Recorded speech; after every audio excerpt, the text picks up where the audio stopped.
কাল কিয়ামতের ময়দানে, কাল হাসরের ময়দানে যখন আল্লাহ তাআলা যখন বিচার করবেন, আল্লাহ তাআলা কাফেরদেরকে বলবেন যে তোমরা জাহান্নামে চলে যাও। হে কাফেরবাসী, হে কাফেররা, তোমরা জাহান্নামে চলে যাও। আর মুসলমানদেরকে বলবেন, মুমিনদেরকে বলবেন যে হে মুমিনরা, তোমরা জাহান্নামের উপর দিয়ে যে ফুলসিরাত আছে সেই ফুলসিরাত পাড়ি দিয়ে তোমরা জান্নাতে চলে যাও। আল্লাহ তাআলা এই কারণেই বলবেন যে ফুলসিরাতের উপর দিয়ে তোমরা জান্নাত পার হও, জান্নাতে যাও ফুলসিরাতের উপর দিয়ে।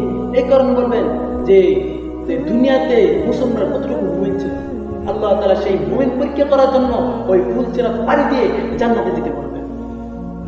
তখন যারা মুমিন, পরিপূর্ণ যারা মুমিন, তারা সেই ফুলসিরাত পার হতে থাকবে, ওই জাহান্নামের উপরে ওই ফুলসিরাত দিয়ে পার হতে থাকবে। তখন নিচ থেকে জাহান্নাম ডাক দিয়ে বলবে, হে পরিপূর্ণ ঈমানদার, তুমি তাড়াতাড়ি পার হয়ে যাও, তোমার ঈমানের নূরে আমাকে শীতল করে দিচ্ছে। ঈমানের নূরটা এমন হবে, পরিপূর্ণ ঈমানের নূরটা এমন হবে যে সেই জাহান্নামকে শীতল করে দিতে থাকবে। আর জাহান্নাম বলবে, তুমি তাড়াতাড়ি পার হও, তুমি তাড়াতাড়ি পার হও, তোমার নূরের কারণে আমি শীতল হয়ে যাচ্ছি। তখন যে পরিপূর্ণ ঈমানদার সে পার হয়ে জান্নাতে চলে যাবে। আর যারা দুর্বল ঈমানদাররা, তারা যখন সেই ফুলসিরাত পার হতে চাইবে, যখন তারা ফুলসিরাত পার হবে, তখন যখন তারা ফুলসিরাত পার দিবে, প্রথম থেকে তাকে তার 2-4 সাইড থেকে তাকে আযাব পাকড়াও করতে থাকবে। আর সেই ফুলসিরাত দিয়ে তার শরীর কেটে যেতে থাকবে, টুকরো টুকরো হয়ে যেতে থাকবে। সে একটু যে পড়ে যাবে জাহান্নামে, সে নিচে পড়ে যাবে, আবার উঠবে। যখন সে যেতে পারবে না, তখন সে আল্লাহকে বলবে, হে আল্লাহ, আমাকে এই ফুলসিরাত পার হওয়ার যোগ্যতা দেন, আমি এই ফুলসিরাত পার হতে চাই, আমাকে পার করেন না, আমাকে পার করেন, হে আল্লাহ আমাকে পার করেন। আল্লাহ তাআলা বলবেন, তুমি কি ফুলসিরাত পার হতে চাও? তুমি ফুলসিরাত পার হতে চাও? হতে পারবে একটি শর্তে তুমি ফুলসিরাত পার হতে পারবে। তখন সেই দুর্বল ঈমানদার বলবে, আল্লাহ তাআলা, হে আল্লাহ, হে আমার মালিক, আমাকে পার করেন, আমি সেই শর্ত মানতে রাজি আছি। সেই শর্তটা কি? বলতেছে সেই শর্তটা হলো, তুমি ফুলসিরাত পার হয়ে তুমি দুনিয়াতে যত গুনাহ করছো, যত খারাপ কাজ করছো, তা স্বীকার করে নেবে। সে বলতেছে ঠিক আছে, আমি ফুলসিরাত পার হয়ে আমি দুনিয়াতে যা করছি তা স্বীকার করে নেব। তখন আল্লাহ তাআলা তাকে ফুলসিরাত পার হওয়ার যোগ্যতা দিয়ে দেবে। যখন সে ফুলসিরাত পার হবে, সে তাকিয়ে দেখবে জান্নাত তার সামনে, কত সুন্দর আরাম আয়েশ। সেই জান্নাত দেখে সে খুশি হয়ে যাবে। আর পিছে থেকে তার জাহান্নামের আওয়াজ আসতে থাকবে, ওই জাহান্নামের আওয়াজ আসতে থাকবে। সে মনে মনে ভাবতে থাকবে, এখন আল্লাহ তাআলা তো আমাকে শর্ত দিয়েছেন যে ফুলসিরাত পার হয়ে আমাকে এসব স্বীকার করতে হবে। তাই মনোযোগ দিয়ে ধরে বলতেছেন কি, এখন তো আমাকে দিতে হবে, স্বীকার করতে হবে যে আমি দুনিয়ায় কি করেছি।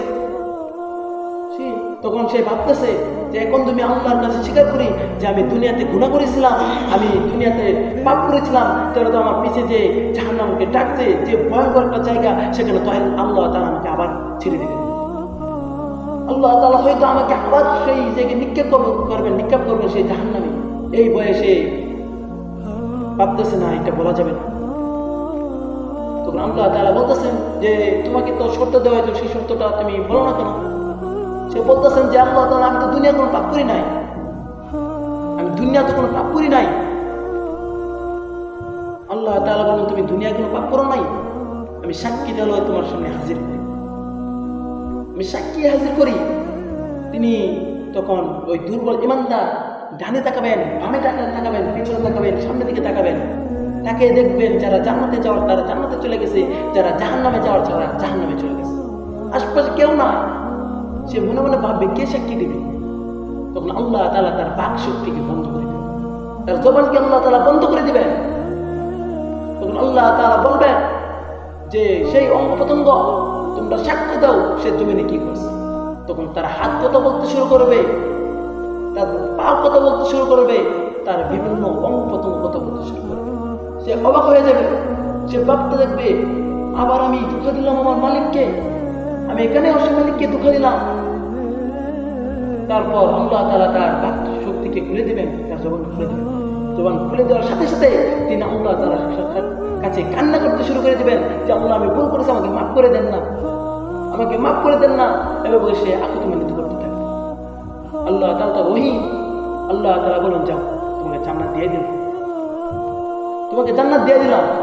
কিন্তু আল্লাহ তাআলা তার সামনে জান্নাতটাকে এমন ভাবে সাজাবেন, এমনভাবে উপস্থাপন করবেন, এমনভাবে উপস্থাপন করবেন যে সেই জান্নাতে যখন এই খুশির সংবাদ পাবেন যে আল্লাহ তাআলা বলছেন তাকে জান্নাতে যাওয়ার জন্য, সেই এই জান্নাতের সুসংবাদ পেয়ে জান্নাতে গিয়ে দৌড় দিয়ে যাবেন, দৌড় দিয়ে জান্নাতে গিয়ে যাবেন। জান্নাতে ঢুকে দেখবেন যে কোনো কিছু, কোনো জায়গা তার জন্য খালি নেই। আল্লাহ তাআলা এভাবে তার সামনে জান্নাতটাকে উপস্থিত করবেন, কোনো জায়গায় খালি নেই, সব থেকে মানুষ, সব থেকে লোক ভর্তি, কোনো জায়গায় তার জন্য জান্নাতে কোনো জায়গা নেই। সেই নিরাময় হয়ে জান্নাত থেকে বেরিয়ে আল্লাহ তাআলার কাছে আসবে। আল্লাহ তাআলা বলবেন যে কি হয়েছে, তোমাকে তো আমি জান্নাত দিলাম, তুমি কেন এসে বললাম? বলতেছে যে আল্লাহ আপনি কি আমার জন্য কি জান্নাতে কোনো জায়গা স্থাপন করছেন? আমি তো জান্নাতে গিয়ে দেখলাম কোনো আমার জন্য জায়গা নাই, কোনো জায়গা খালি নাই আমার জন্য। আল্লাহ তাআলা বলবেন যে এখন যদি তোমাকে আমি দুনিয়ার 10টা দুনিয়ার সমান পরিমাণ তোমাকে জায়গা দিই, তাহলে তুমি কি করবে? সে অবিশ্বাসের মতো বলবে আল্লাহকে যে হে মালিক, আপনি তো দুনিয়ার মালিক, সব কিছুর মালিক, আপনি কি আমার সাথে ঠাট্টা করছেন? আপনি কি আমার সাথে ঠাট্টা করছেন? আল্লাহ তাআলা বলবেন তোমার কি বিশ্বাস হয় না? তোমার কি বিশ্বাস হয় না? যাও আমি তোমাকে 10 জমিনের সমান, 10 পৃথিবীর সমান তোমাকে জান্নাত দিয়ে দেব।